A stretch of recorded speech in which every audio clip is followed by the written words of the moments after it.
بسم اللہ الرحمن الرحیم۔ محترم ناظرین کرام، السلام علیکم ورحمۃ اللہ وبرکاتہ۔ اسلام ایک ایسا مذہب ہے کہ جس نے اپنے ویژن کو بہت ہی براڈ رکھا ہے اور اس کے اندر ایک بہت ہی ایبزاربنگ کیپیسٹی ہے۔ دوسروں کو قبول کرنے کے حوالے سے اسلام میں بڑی گنجائش موجود ہے۔ دیگر مذاہب کے ساتھ چلنے میں بھی اسلام کے اندر بہت زیادہ گنجائش موجود ہے۔ بعض اوقات ہم کچھ ایسے تجزیے پیش کر دیتے ہیں اور بعض اوقات کچھ ایسے کومنٹس دے دیتے ہیں جس کی وجہ سے ہم یہ سمجھتے ہیں اور پھر ہمارے سامعین جو ہے وہ یہ سمجھنے لگ جاتے ہیں کہ اسلام جو ہے وہ ایک تنگ نظری کا مذہب ہے جو اپنے علاوہ کسی مذہب کو جو ہے وہ یعنی قبول نہیں کرتا۔ میں یہ سمجھتا ہوں کہ یہ جو تنگ نظری ہے یہ ہماری اپنی پیدا کردہ ہے۔ اسلام نے جو ہے وہ ہمیں ہمیشہ ایک وسیع و ظرف رہنے کی جو ہے وہ ہمیں ارشاد فرمایا ہے اور حکم بھی دیا ہے۔ قرآن و سنت کی بے شمار مثالیں اور نظائر موجود ہیں جس کی روشنی میں ہم یہ بات کہنے میں جو ہے وہ کوئی آر محسوس نہیں کرتے یا کوئی ہیزیٹیشن محسوس نہیں کرتے کہ اسلام جو ہے وہ دوسرے مذاہب کو ساتھ لے کر چلتا ہے۔ ہاں، البتہ جہاں شرک کی بات آتی ہے، شرک جو ہے وہ ایک ایسا جرم ہے، ایک ایسا ظلم ہے اور ایک ایسا گناہ ہے کہ جس کو یعنی دین جو ہے وہ کبھی بھی قبول کرنے کے لیے جو ہے وہ تیار نہیں ہے، کہ اللہ سبحانہ و تعالیٰ نے خود ارشاد فرما دیا ہے کہ اللہ جس گناہ کو چاہے وہ معاف فرما دے گا لیکن شرک کو جو ہے وہ معاف نہیں فرمائے گا۔ تو شرک کو جو ہے وہ معاف نہ کرنا، یہی اسٹریٹجی جو ہے وہ ہمیں بھی اپنانی چاہیے۔ لیکن اس کے باوجود میں یہ سمجھتا ہوں کہ دیگر مذاہب کے ساتھ جو ہے وہ ہمارا ایک کو ایگزسٹنس کا جو رویہ ہے وہ ہمیں اپنانا چاہیے۔ پچھلے دنوں ایک دوست نے مجھے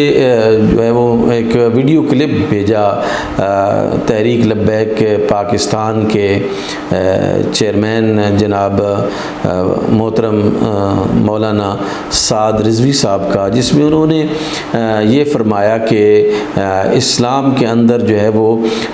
یعنی ہم آہنگی کا کوئی مذہبی ہم آہنگی کا جو ہے وہ کوئی تصور نہیں ہے۔ غالباً وہ صحافی سے بات کر رہے تھے کہ جس میں صحافی نے ان سے سوال کیا کہ یہ جو ڈیلیگیشن پاکستانی امریکنز کا اسرائیل گیا ہے وہ جو ہے وہ درست ہوا ہے یا نہیں ہوا، کہ لوگ کہہ رہے ہیں کہ ہم مذہبی ہم آہنگی کے لیے جو ہے وہ اسرائیل گئے ہیں۔ یہ ایک الگ موضوع ہے اور یہ بہت بڑی سازش ہے جو ایک ڈیلیگیشن پاکستانی امریکنز کا اسرائیل گیا ہے۔ اس پر بھی انشاءاللہ تعالی ہم گفتگو کریں گے، لیکن سر دست میں آپ احباب سے یہ گزارش کرنا چاہوں گا کہ مذہبی ہم آہنگی جو ہے وہ اسلام کا ایک بڑا زرعی اصول ہے اور بہت ہی اعلیٰ اصول ہے۔ سب سے پہلے میں گزارش کروں گا آپ احباب سے کہ یہ ایک چھوٹا سا کلپ ہے جو حضرت مولانا سعد حسین رضوی صاحب دامت برکاتہم اللہ علیہ نے جو ہے وہ بیان کیا ہے، اور اس کے بعد پھر جو ہے وہ میں اپنا نقطہ نظر پیش کروں گا۔ لیکن وہ جو خاتون ہے امریکن پاکستانی، انہوں نے اس بات تک ہے کہ جی بالکل ہم لوگ وہاں پہ گئے تھے اور ہم بین المذاہب ہم آہنگی جو ہے وہ کرنا چاہ رہے ہیں۔ کیا رائے ہے اس حوالے سے؟ پہلے رائے بتائیں، پھر اگلا سوال اس سے جڑا ہوا میں کرتا ہوں۔ اسلام میں بین المذاہب ہم آہنگی نہیں ہے۔ اگر بین المذاہب ہم آہنگی ہوتی تو حضرت عمر کبھی بھی فتح بیت المقدس نہ کرتے، کیونکہ وہ تو لگے ہوئے تھے اپنے انہوں نے بنایا ہوا تھا سارا کچھ، لیکن حضرت عمر نے فتح بیت المقدس کیا، وہاں سے نکالا ساروں کو۔ یہ جو بین المذاہب ہم آہنگی کے نام پر پورے جناب یہ تماشا لگایا گیا۔ اسلام نے کہا یا ایھا الذین آمنوا لا تتخذوا اليہود والنصارى اولیاء بعضهم اولیاء بعض، تو یہ تمہارے دوست نہیں ہو سکتے، یہ ایک دوسرے کے دوست ہیں، اور یاد رکھنا تم سے راضی نہیں ہو سکتے جب تک تم ان کے دین پر نہ آ جاؤ۔ تو یہ ہم آہنگی کا تو چکر ہی کوئی نہیں ہے۔ ہم آہنگی جی ناظرین، آپ نے یہ کلپ سنا، اس میں جو انہوں نے فرمایا ہے کہ اسلام میں جو ہے وہ یعنی یہ جو مذہبی ہم آہنگی ہے اس کا کوئی جو ہے وہ تصور نہیں، اس میں کوئی شک نہیں ہے کہ اللہ سبحانہ و تعالیٰ نے یہودیوں کے ساتھ ہمیں دوستیاں رکھنے سے منع فرمایا ہے، عیسائیوں کے ساتھ جو ہے وہ رویے جو ہے وہ ایک فرق رویہ رکھنے کا جو ہے وہ ارشاد فرمایا ہے، لیکن ہم قرآن مجید کی جو ہے وہ دیگر مقامات پر جو آیات ہیں ان کو اگر دیکھیں تو ہمیں واضح طور پر نظر آتا ہے کہ رسول اللہ صلی اللہ علیہ وآلہ وسلم پر نازل ہونے والا یہ قرآن مجید جو ہے وہ ہمیں اس بات کی طرف رہنمائی فرماتا ہے کہ اس دنیا میں امن قائم رہنا چاہیے، اور اس امن کو قائم رکھنے کے لیے ضروری ہے کہ مذاہب کے درمیان جو ہے وہ جو غلط فہمیاں ہیں وہ غلط فہمیاں جو ہے وہ دور ہونی چاہیے، دشمنی اور انیمٹی ڈیولپ نہیں ہونی چاہیے، بلکہ ایک باہمی اعتماد کا اور ایک دوسرے کو جو ہے وہ برداشت کرنے کا جو رویہ ہے وہ ہمیں اختیار کرنا چاہیے۔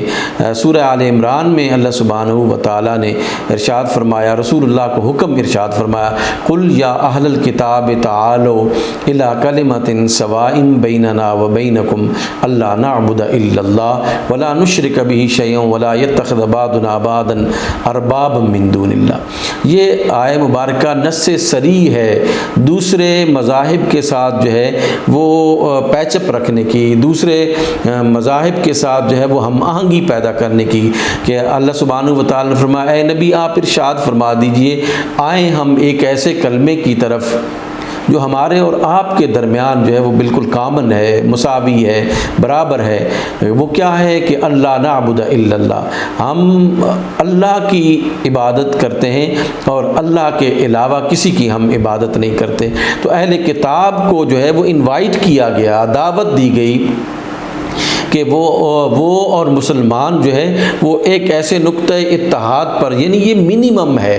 ان کا نبی الگ ہے، مسلمانوں کا نبی الگ ہے، ان کی کتاب الگ ہے، مسلمانوں کی کتاب الگ ہے، اس کے باوجود اللہ سبحانہ و تعالیٰ حکم ارشاد فرما رہا ہے تعالوا الی کلمۃ سواء بیننا وبینکم، کہ آؤ ایک ایسے کلمے کی طرف جو ہمارے اور تمہارے درمیان برابر ہے۔ تو یہ مذہبی ہم آہنگی ہے، ہم ان کو عیسائیوں کے طور پر، ان کو یہودیوں کے طور پر جو ہے وہ قبول کرے، وہ ہمیں مسلمان کے طور پر جو ہے وہ قبول کرے۔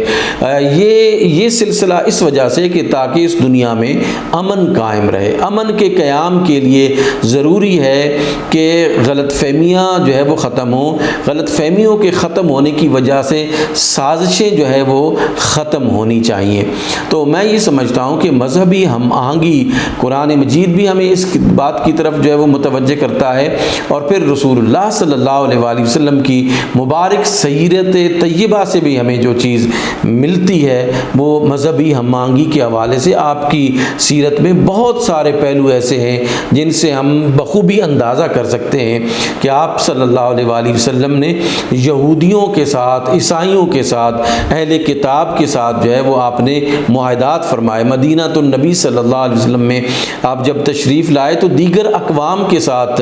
جو ہے وہ یعنی آپ صلی اللہ علیہ وآلہ وسلم نے معاہدہ کیا میثاق مدینہ کے عنوان سے۔ کیا یہ مذہبی ہم آہنگی تو ہے، یہ کو ایگزسٹنس کا جو ہے وہ ایک اصول تو ہے کہ عیسائیوں کے ساتھ، یہودیوں کے ساتھ جو ہے وہ معاہدہ کیا جا رہا ہے۔ اسلام کی جو سپریمیسی ہے اس کو داغدار نہیں ہونا چاہیے، اسلام کی جو عزت و توقیر ہے اس کو جو ہے وہ ختم نہیں ہونا چاہیے، ورنہ اللہ سبحانہ و تعالیٰ نے اور رسول اللہ صلی اللہ علیہ وآلہ وسلم نے ہمیں اس پر کوئی یعنی کمپرومائز کرنے کا حکم نہیں دیا، بلکہ اس سے منع فرمایا ہے کہ جہاں اسلام کی عزت جو ہے وہ کم ہونے کا خطرہ ہو، اسلام کی توقیر کم ہونے کا خطرہ ہو، اس جگہ سے اوائڈ کیا جائے۔ اگر اسلام کو ایک مذہب کے طور پر اور ایک بڑے مذہب کے طور پر کوئی قبول کرتا ہے اور پھر وہ آپ کی حکومت میں آپ کے زیر سایہ رہنے کی جو ہے وہ خواہش کا اظہار کرتا ہے اسلامی اصولوں کو وائیولیٹ نہ کرنے کے معاہدے کے ساتھ، تو پھر آپ اس کو اجازت دیں، پھر آپ کے خون، آپ کی جان و مال اور آپ کی عزت اور اس کی عزت جو ہے وہ برابر ہو جاتی ہے۔ معاہد کے بارے میں، ذمیوں کے بارے میں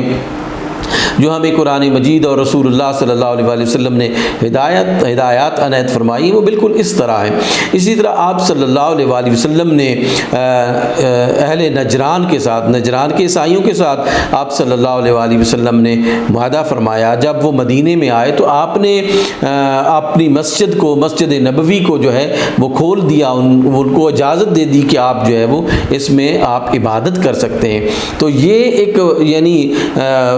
برداشت کا جو رویہ ہے، ہم آہنگی پیدا کرنے کا یہ جو رویہ ہے، یہ خود رسول اللہ صلی اللہ علیہ وسلم کی سیرت طیبہ سے ملتا ہے۔ اسی طرح جو ہے وہ آپ نے خیبر کے یہودیوں کے ساتھ جو سلوک فرمایا تھا وہ بھی تاریخ میں موجود ہے اور اس کی بھی ایک اپنی حیثیت ہے۔ میں یہ سمجھتا ہوں کہ ہم آہنگی